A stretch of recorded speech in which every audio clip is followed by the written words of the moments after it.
আমরা আমাদের ছেলে মেয়ে নিয়ে ঘুমাচ্ছি, আমরা খুব আরামে খাচ্ছি, আমরা ফুর্তি করছি, আমাদের সবকিছু চলছে, কিন্তু তাদের কষ্ট আমাদেরকে টাচ করছে না।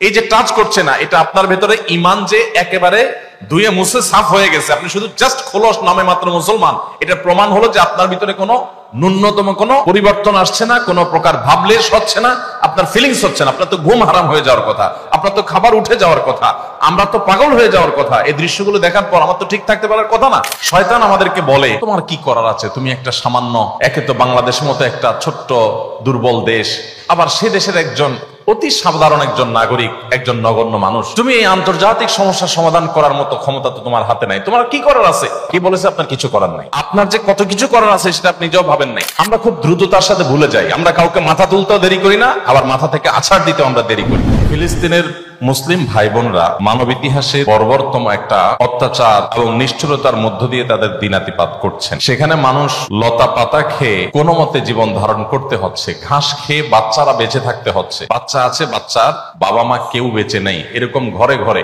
এমনকি অনেক বাচ্চা থাকার ঘরটুকু পর্যন্ত অভিশপ্তরা বোমা মেরে সেটাকে মাটির সাথে মিশিয়ে দিয়েছে। ক্ষুধার তাড়নায় মানুষ যখন দিকবিদিক ছুটোছুটি করছে, বাহির থেকে কোনো খাবার সেখানে ঢুকতে দেওয়া হচ্ছে না। ত্রাণ দেওয়ার জন্য সারা পৃথিবী উন্মুখ হয়ে আছে, কিন্তু সেই ত্রাণ পর্যন্ত ভেতরে ঢুকতে দেওয়া হচ্ছে না। একটা ত্রাণের গাড়ি কোনো মতে ভেতরে ঢুকেছে, সেখানে যখন ক্ষুধার্ত মানুষেরা চতুর্দিক থেকে একত্র হয়েছে, তাদের উপরে বোম্বিং করে তাদেরকেও শেষ করে দেওয়া হয়েছে। হসপিটালে অ্যানেস্থেসিয়ার অভাবে ছোট ছোট বাচ্চারা, তাদের যখন অপারেশন করতে হচ্ছে, অ্যানেস্থেসিয়া দেওয়ার মতো মেডিসিন না থাকার কারণে ডাক্তার সরাসরি ছুরি দিয়ে কেটে এই জীবন্ত বাচ্চা ছেলেটাকে, মেয়েটাকে, বাচ্চা শিশুটাকে আর্তনাদের মধ্যেই কাটাকাটি করতে হচ্ছে। এরপরও বাহির থেকে কোনো মেডিসিন পর্যন্ত ঢুকতে দেওয়া হচ্ছে না। এই কাজগুলো তারা করছে যারা পৃথিবীতে মানবতার সবক সকাল বিকাল আমাদেরকে দেয়, মানবাধিকারের সবক আমাদেরকে সকাল বিকাল শিখায়। আমরা যাদের কাছ থেকে তথাকথিত গণতন্ত্র শিখি, আমরা তাদের কাছ থেকে ব্যক্তি স্বাধীনতার কথা শিখি। এই মানুষগুলোর আসল মানবতার রূপ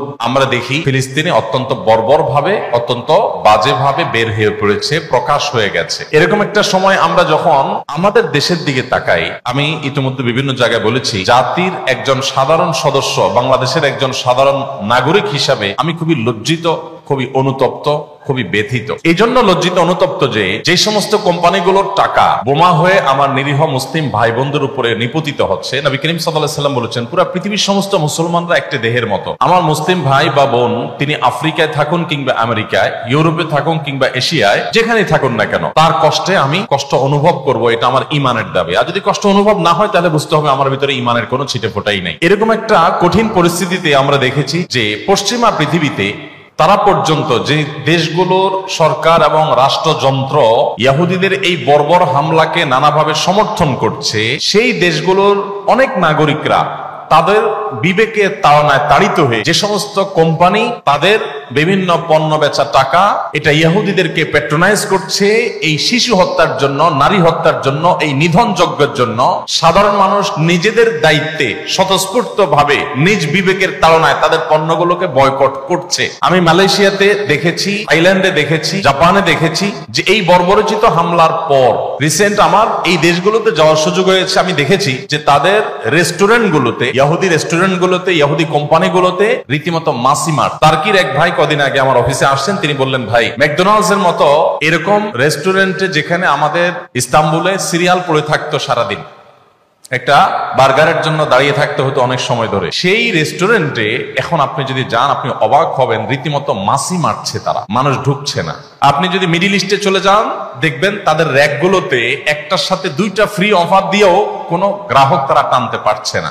এটা যে কত বড় একটা ইফেক্টিভ কাজ ছিল, সেটা আমরা দেখেছি। এই কোম্পানিগুলো যখন একের পর এক তাদের অবস্থান ক্লিয়ার করা শুরু করার জন্য ইনিয়ে বিনিয়ে তারা নিজেদের অবস্থানকে পরিবর্তন করার চেষ্টা করছে যে না, আমরা এটার সাথে নাই, আমরা সমর্থন করি ফিলিস্তিনকে, অন্তত তাদের মুখ দিয়ে এই যে কথাটা বলানো গেছে, এটা একটা বড় সাফল্য। আমরা যখন ফিলিস্তিনের মানুষদের এই দুরবস্থা দেখতে পাই, বিভিন্ন ভিডিও দেখতে পাই, এগুলো দেখার মতো না, এত নির্মম।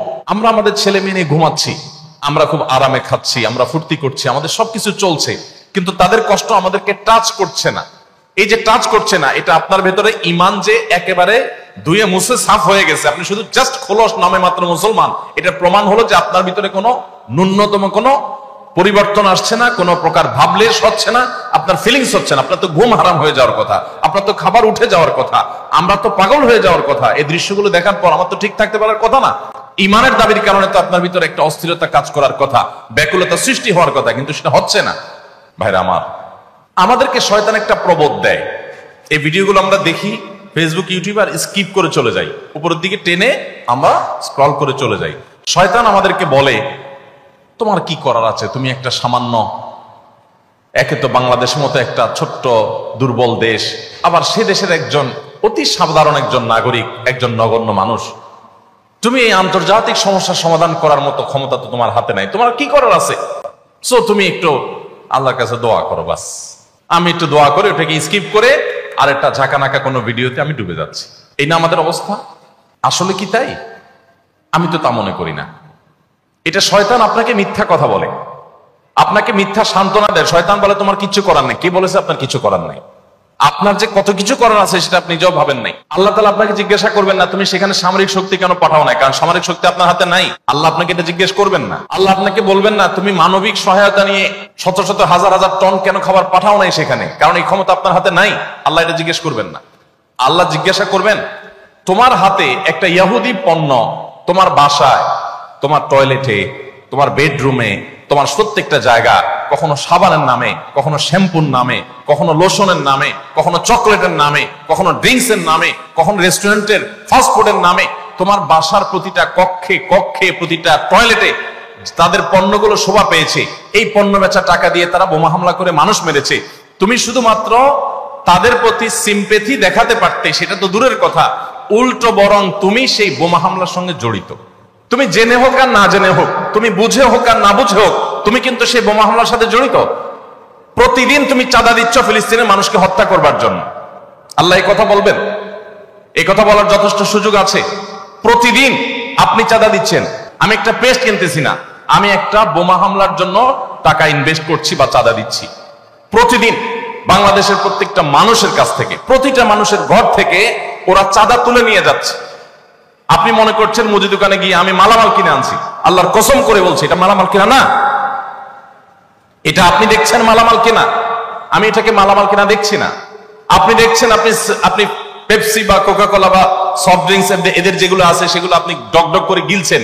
আমি দেখছি সেগুলা লাল কালারের ওই পেপসি না, এগুলো হলো ফিলিস্তিনের মানুষের রক্ত।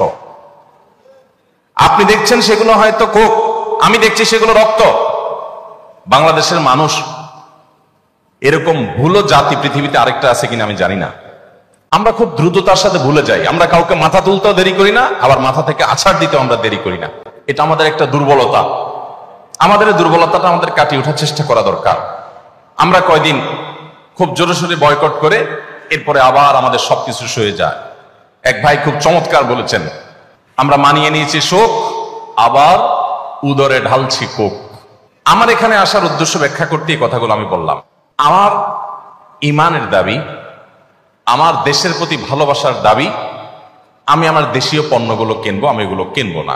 আপনি নামাজ পড়তেছেন, আপনি সিজদা করতেছেন, আপনি অনেক কিছু করতেছেন, দিন শেষে আপনি মুসলমানদের হত্যার সঙ্গে জড়িত।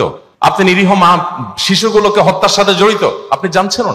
আমরা মুসলমানরা যদি শুধুমাত্র তাদের পণ্যগুলো বয়কটটা যদি যথাযথভাবে করতে পারি, তাহলে তারা অন্তত 50% এমনিতেই সাইজ হয়ে যাবে, এমনি সোজা হয়ে যাবে, যদি আপনি তাদের পণ্যগুলো বয়কটটা যথাযথভাবে করতে পারেন। আমি যে বলেছিলাম একটা কথা, বাংলাদেশী হিসেবে আমি লজ্জিত, অনুতপ্ত। সেটা এই জন্য বলেছি যে গোটা পৃথিবীতে যেখানে বয়কট করে তাদের ব্যবসা লাঠে উঠায় দিয়েছে, আমার এই স্বদেশ এটা নাকি দ্বিতীয় বা তৃতীয় বৃহত্তর মুসলিম দেশ, সবচেয়ে বেশি পৃথিবীতে যে দেশগুলোতে মুসলমানের সংখ্যা বেশি তার ভিতরে দ্বিতীয় বা তৃতীয় আমার দেশ। অথচ আমার দেশে এদের পণ্যগুলো বয়কটের তেমন কোনো হিড়িক পড়ে নাই। এটা একজন আলেম হিসাবে আমার ব্যর্থতা যে আমি আমার জাতিকে বোঝাতে পারিনি।